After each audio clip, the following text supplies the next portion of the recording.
India سے کسی نے پوچھا ہے، میں خود سے وضو، غسل، تیمم وغیرہ نہیں کر سکتا اور گھر میں دوسروں کے لیے مجھے وضو وغیرہ کرانا بہت مشکل ہو رہا ہے۔ وہ کہتے ہیں کہ تو بغیر وضو، غسل، تیمم کے نماز پڑھ لے، تو میں کیا کروں؟ کیا میں بغیر وضو طہارت کے نماز پڑھ سکتا ہوں؟ اور وہ یہ بھی کہتے ہیں کہ جس طرف تیرا منہ ہے اسی طرف منہ کر کے پڑھ لے۔ بڑے ہی بدتمیز قسم کے ریلیٹو لگ رہے ہیں مجھے آپ کے، اگر آپ سچ کہہ رہے ہیں تو۔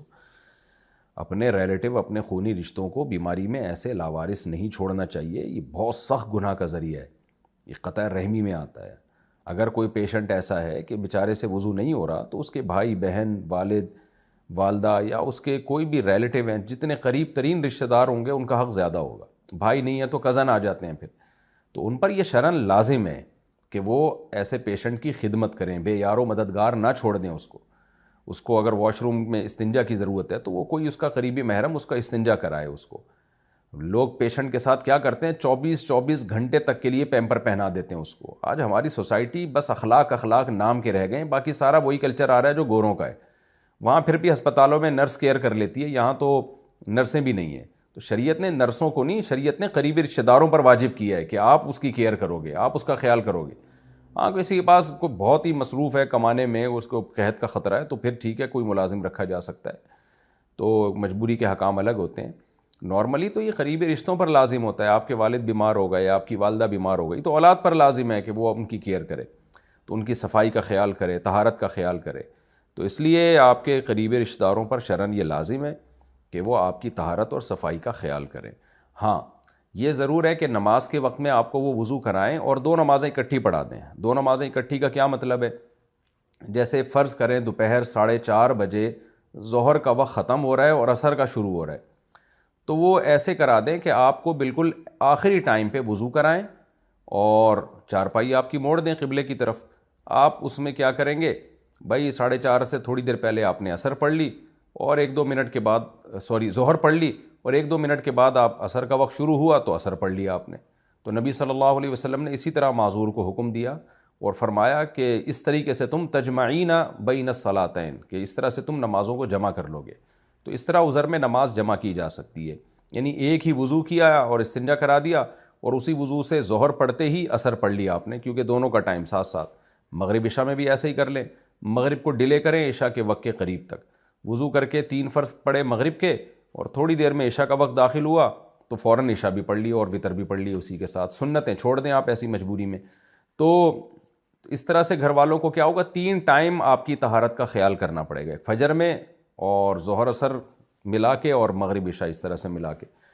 تو اتنا تو ہے نا گھر والوں پر لازم ہے کہ وہ خدمت کریں، نہیں کر سکتے تو کسی کو ملازم کے طور پر رکھیں خدمت کرنے کے لیے، تو وضو کرائیں آپ کو۔ تو جب تک کوئی گھر والے آپ کو وضو کرا سکتے ہیں، استنجا کرا سکتے ہیں، جو یہ آپ کے محرم ہو، تو پھر آپ پر یہ سب چیزیں لازم ہیں۔ اگر یہ پاسبل ہی نہیں ہے آپ کے لیے، کوئی کم بخت لفٹ ہی نہیں کرا رہا اور آخرت سے ڈرتا ہی نہیں ہے، تو پھر آپ تیمم کر لیں۔ تیمم کا طریقہ پھر یہ ہے کہ وہ کوئی کرائے نہیں آپ کو، بلکہ مٹی لا کے رکھ دیں، ایک تسلے میں مٹی رکھ دیں، اس میں کیا جاتا ہے، بار بار اسی پہ ہاتھ مار کے تیمم کریں۔ تیمم بہت آسان ہے، یوں کر کے ہاتھ مارا آپ نے، دل میں نیت ہو تیمم کی۔ غسل فرض ہے تو غسل کی نیت ہو، ایسے ہاتھ مارا آپ نے، ایک دفعہ پورا ہاتھ یوں پھر لیا، پھر دوبارہ ہاتھ مارا کوہنیوں تک، ایسے جو ہے نا، یعنی لیفٹ ہینڈ سے پوری کوہنیاں سمیت پورا ہاتھ مسل لیا اور دائیں ہاتھ سے لیفٹ ہینڈ آپ نے اچھی طرح مسل لیا، تو ہو گیا تیمم۔ غسل کا بھی یہی ہے، وضو کا بھی یہی ہے، بس نیت کا فرق ہے۔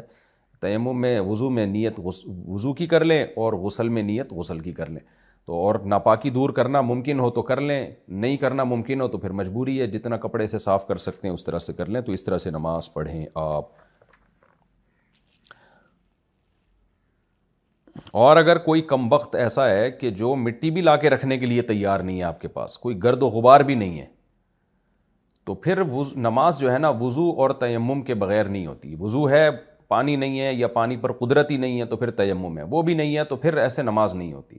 تو پھر کیا کرنا ہے؟ پھر علماء کا اس میں بڑا اختلاف ہے، راجح بات یہی ہے کہ پھر نماز جیسی آپ صورت بنا لیں، یعنی نہ آپ کو وضو کا پانی مل رہا ہے، نہ مٹی مل رہی ہے، یا پتھر بھی نہیں ہے، پتھر پہ بھی تیمم جائز ہے، کچھ بھی نہیں ہے ایسی کوئی چیز، تو پھر مجبوری یہ ہے کہ پھر آپ ظہر اور عصر کے وقت نا بس آپ شکل بنا لیں جیسے نماز پڑھ رہے ہیں، یہ بالکل ایسے ہی ہے جیسے حج میں جو پہلے سے گنجے ہوتے ہیں، قدرتی گنجے ہیں یا ایک دفعہ ٹنڈ کرا چکے ہیں، تو اب حلق کرنا سنت ہے نا، تو اب حلق تو وہ ہو نہیں سکتا کیونکہ پہلے سے حلق شدہ ہے، تو پھر اس حلق والوں کی نقل اتارنا واجب ہوتا ہے ان کے اوپر، یعنی خالی سر پہ اس طرح چلا لیں گے تو بھی احرام سے باہر نکل جائیں گے۔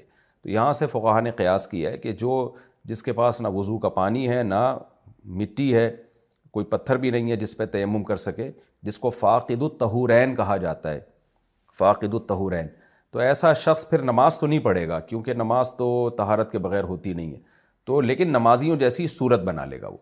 تو آپ نے کیا کرنا ہے کہ ظہر میں 4 رکعتوں کی بس صورت بنا کے نا، صورت کا مطلب صرف اشارے سے آپ نے نیت نہیں کرنی ہے نماز کی، قیام اور رکوع میں تھوڑا جھک جائیں، سجدے میں تھوڑا زیادہ جھک جائیں، اس طرح سے بس 4 رکعتیں مکمل کر لیں آپ، اور جیسے ہی آپ کو پانی میسر ہو جائے یا تیمم ہو جائے تو پھر یہ نماز قضا کر لیں آپ۔